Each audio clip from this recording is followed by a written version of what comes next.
হাসালে গোপাল, হাসালে। তুমি নাকি আমার থেকে সক্ষম। কালে কালে কত কি হলো, জলে দেখো শিলা ভাসলো।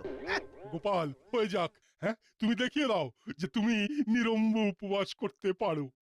আমি পারি, আমার সে ক্ষমতা আছে, কিন্তু সেটা কথা নয়। মন্ত্রীমশাই কি উপবাস করবেন?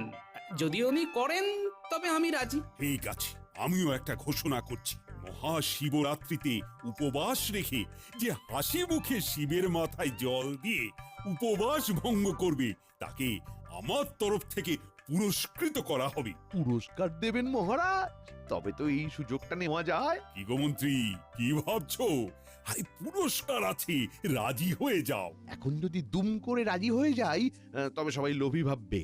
এক কায়দা করি, বলি ঠিক আছে মহারাজ, আমি রাজি রাজি। তবে কি জানেন মহারাজ, ঈশ্বরের আশীর্বাদে আমি অনেক কিছু